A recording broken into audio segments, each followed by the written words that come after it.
السلام عليكم ورحمة الله وبركاته. حياكم الله يا شباب.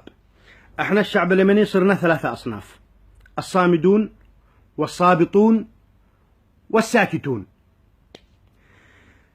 كثيرا احنا المواطنين الضعفاء الفقراء ما يخدعون السياسيين بالكلمات الرنانة الوطنية: أيها الشعب العظيم، أيها الشعب المجاهد، أيها الشعب الصابر، أيها الشعب الصامد، من أجل الوطن، من أجل الحرية والدفاع عن الأرض والعرض. وإحنا المساكين الفقراء نصدق.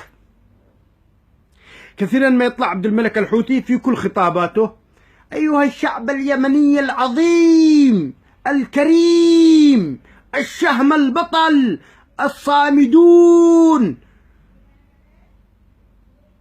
يجي لك الدور بعده علي عبد الله صالح: مرحبا. الشعب اليمني العظيم الصابر الصامد، بنقاتلهم بالسكاكين بالجنابي بالمسامير أبو مظلة، وهكذا. أنا أشتي أسأل الشعب اليمني: ليش ساكت؟ الصامتون ليش ساكتين؟ فرجوا.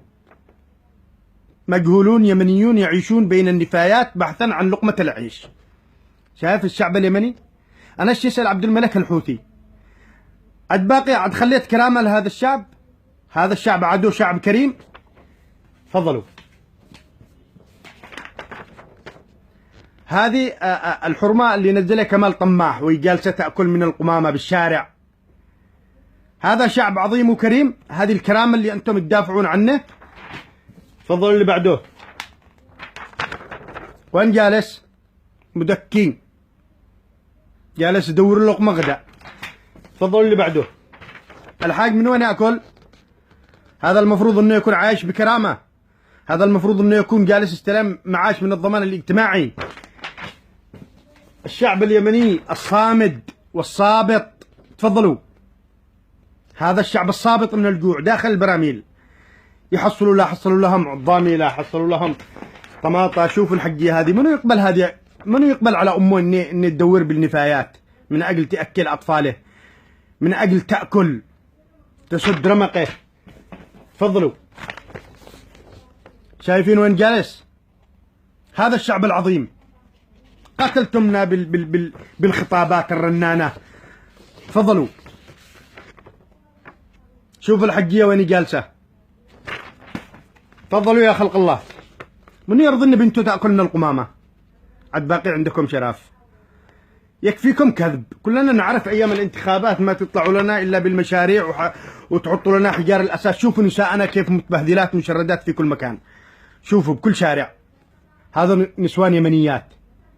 شايفين؟ هذا الشعب اليمني الصامد، هذا شعب العزة والكرامة. هذا هو اللي انتم دائما تخطبوا لنا: الشعب اليمني الكريم العظيم الصامد الصابر. هذولا الصابطون من الجوع. تفضلوا. هذولا هم الصامدون فوق المفطحات. هذولا صامدون. تفضلوا. شوفوا حال الشعب وحال الحكومة. شايفين؟ الشعب تحت مشردين نايمين عند البراميل ميتين جوع، وهذولا هم الصامدون. فرسالتي نداء استغاثة للصامتون: ليش ساكتين؟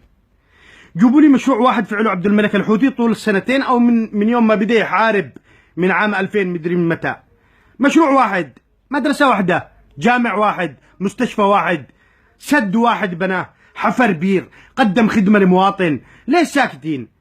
صارت انتهاكات الأعراض في كل محافظة وأنتم ساكتين. على ايش ساكتين؟ لا وانت شو توصلوا؟ في حل، في شيء، في نتيجة لهذا الصبر. بنصبط يعني، بنصبر معاكم وبنسكت وما بنتكلمش إذا كنتم عارفين إن في نتيجة حسنة لهذا السكوت. ليش ساكت الشعب اليمني؟ على ايش صابرين؟ على هذه البهذلة؟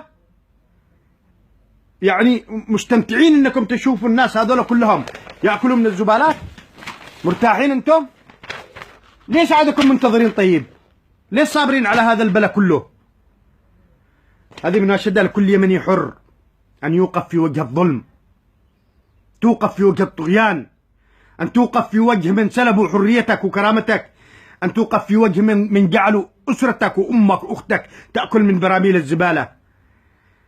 هانوا الناس، لا مرتبات لا وظائف، لا نهبوا سرقوا سلبوا ما خلوا شيء.